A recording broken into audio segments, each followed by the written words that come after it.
Good morning, all of you. Today we will be discussing the further part of the fifth module, that is the centrifugal and axial compressors. Previously we had seen the centrifugal pumps. So we will discuss about what is the working method of centrifugal compressors and the axial compressors, and then we will discuss the working method. Then we will discuss the different vane shapes that are there, and then the effect of blade discharge angle as usual, just like we discussed in the turbine also. Then we will discuss the HQ relationship, which is quite important for all the power absorbing machines. Then we will discuss the slip factor, work done factor, and the power coefficients, which play a pivotal role in selecting a pump. Then we will discuss important factors in compressors, that is surging and choking. Now, so what are these compressors? Basically, we all know compressors are the machines which deal with the compressible fluids, and there what do? They will increase the pressure energy of a fluid, right? So at the expense of some other energy. So in this case, basically that energy is mechanical energy. At the expense of mechanical energy, these compressors increase the pressure energy of the given compressible fluids. Now they can be fans, blowers, and compressors. Now we may not discriminate these three things. These are all one and the same. Generally, fans can be called as low pressure compressors, blowers can be called as moderate pressure compressors, and compressors are obviously deal with very high pressure variations. For example, if I can say I have a case wherein I need to compress the fluid up to 1 bar or maybe less than 1 bar, definitely I will go for a fan, right?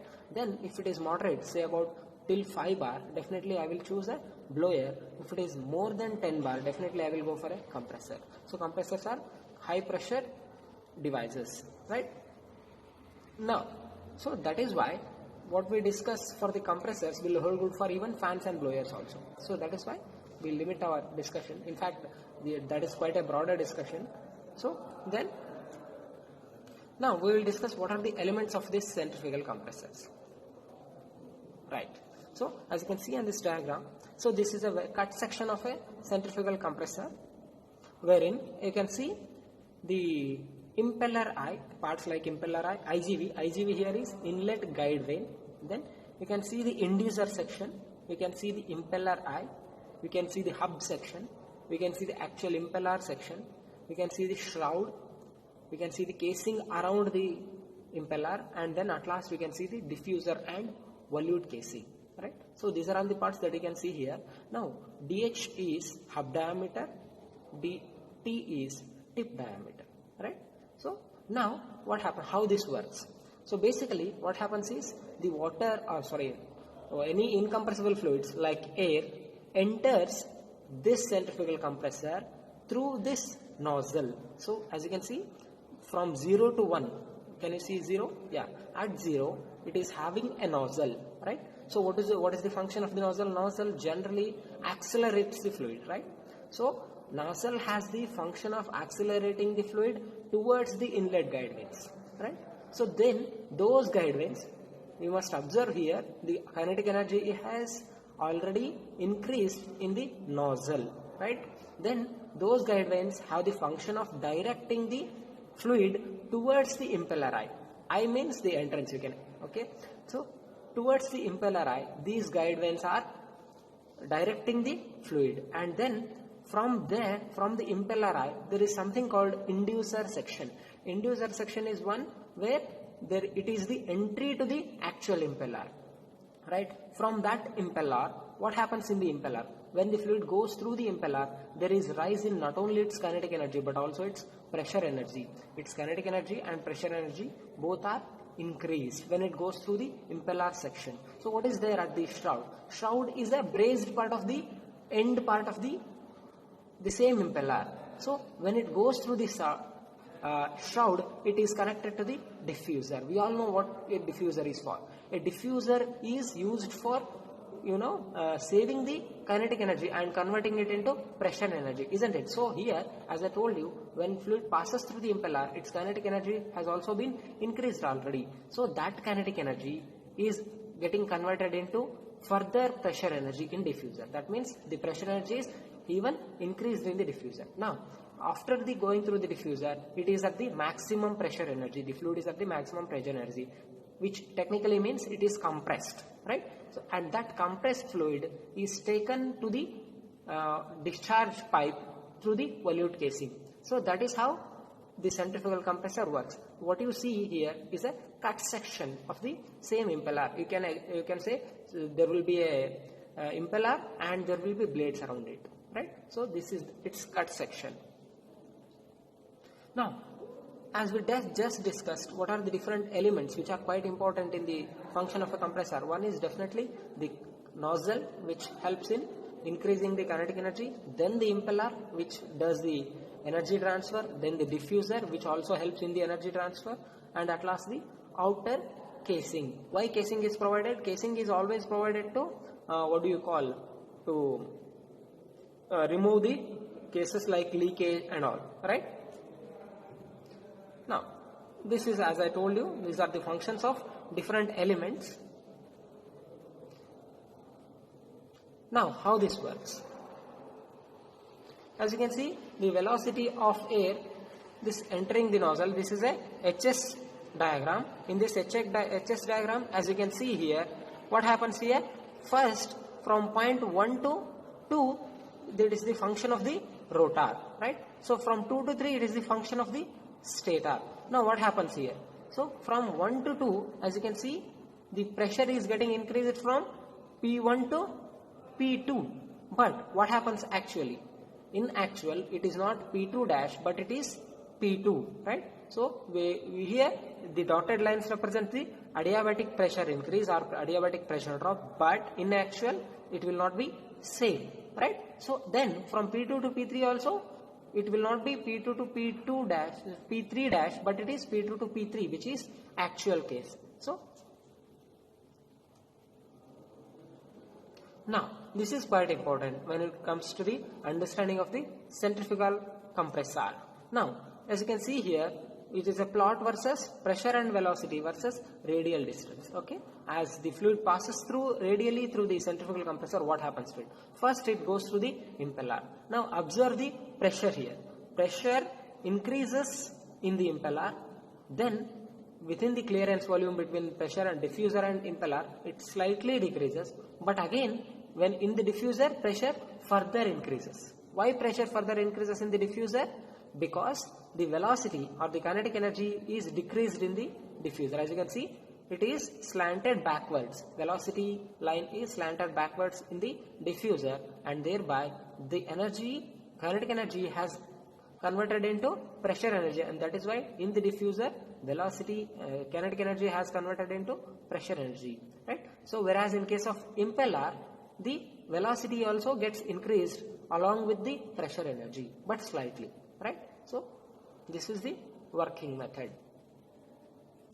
Now, just like we discussed in the centrifugal pumps also, we will discuss different vane shapes. These vane shapes are quite important while we hold the discussion for any power absorbing machines. As you can see, we have like three types of vanes: backward vanes, radial vanes, and forward vanes. In the forward vanes, what do you have? The blade discharge angle will be greater than 90 degree, whereas in the backward vanes it will be less than 90 degree. In the radial vanes, generally it will be 90 degree. For maximum output, we generally use radial blades, right? This is the discussion. The same discussion holds good for all the power absorbing turbo machines, right? Now, coming to the H2 relationship, which is quite similar to the H2 relationship of the pumps that we just discussed in the previous chapter, right? So, the same graph and the same characteristics, right? Now, here we will derive the work done on the compressor, right? As you can see from the diagrams, we have three kinds of blades and three inlet and outlet velocity triangles. If I can consider the work done, I shall say it is m into Vu2 U2 minus Vu1 U1. This is the Euler's equation, right? So that is the amount of work done. But what happens in the centrifugal compressor? We know that Vu1 is 0, right? The entry is radial, and that is why VU1 becomes, the inlet swirl velocity becomes 0. And when that becomes 0, what happens to the work? It becomes m into, or m dash by gc, if I can be very precise, it becomes VU2 into U2. Now, what is important in case of centrifugal compressor is pressure ratio, because the basic function or the basic output of the compressor is to increase the pressure. Now, what is pressure ratio? Pressure ratio is the output pressure by input pressure, isn't it? So, what is the overall pressure ratio that I can achieve using a centrifugal compressor? That is very important for me, right? Now, coming to the slip factor. Slip factor is very similar to the slip in the centrifugal pumps here. In centrifugal pumps, we know, right, compressors, for the ideal case, VU2 has to be equal to U2, but for the actual case, VU2 is less than U2, right? So, VU2, the difference between U2 and VU2 is known as slip here, very similar to the centrifugal pump case, right? Now, this is the work done factor. Again, this is a terminology specifically for centrifugal compressor. What is this work done factor? It is the ratio of actual work supplied to the theoretical work supplied, right? It is also known as power input factor. It is psi. It is generally denoted by the symbol psi. So, what is this actual work done? It is the Cp into delta T, right? Divided by the theoretical work. We already know it is U2 into VU2. At last, we have another term known as pressure coefficient. Again, this is similar to the work coefficient. It is defined as the isentropic work to the Euler's work, right? So, here we will, now coming to the important discussions. Okay, what are these surging and choking? These terms are generally specifically used in case of the centrifugal compressors, right? What is surging? Surging is a phenomenon which occurs specifically in the centrifugal compressor. Now, what is this graph? This graph is a plot versus pressure ratio versus mass flow parameter, right? On the x-axis, you can see the mass flow parameter, which is the ratio of T divided by P into M, right? So, now what does it indicate? As you can see, there are 4 states here, A, B, C and D, specifically plotted, right? So, now for example, let me say I have a centrifugal compressor working in point C now. Now, what do? Now, I will slowly decrease the mass flow rate, right? Or the discharge I will decrease, so that I will close the delivery valve step by step. Now, I have closed the delivery valve by half now. So, what happens? Then the function of the centrifugal pumps shift towards the point B, right? So, slowly, and then even if I close it completely, then what happens? The centrifugal compressor comes to the stage A, and then there will be momentary fluctuation in its delivery, right? Because of the variations in the pressure and the shock in the pipe. So, what happens? There will be momentary fluctuations, pressure fluctuations, and that point is known as surging point. So, but this is very momentary, and again, when I open the valve, it goes back to the point C, point B to C. Usual operation will go. This is quite momentary, but what happens when this surging is quite heavy? Definitely it has the capacity to cause mechanical damage in centrifugal pumps, right? So, that is about the surging. Now, coming to the choking. Choking is quite the opposite, right? What happens? Now, if I increase the discharge, if I go on increasing the discharge, after a certain point, there will not be any pressure change, right? So, that point is known as choking, right? I cannot expect the pressure ratio to be even higher, right? So, that is what is known as choking. So, these two are the quite important in case of centrifugal compressors. He says beyond point D, there will not be any further increase in the mass flow rate, right? So, I can increase only up to a point. So, that is what is known as choking point. A is surging point, D is choking point. It is the phenomenon in which mass flow rate reaches a fixed value irrespective of any pressure ratio. Understood? So, now we will see.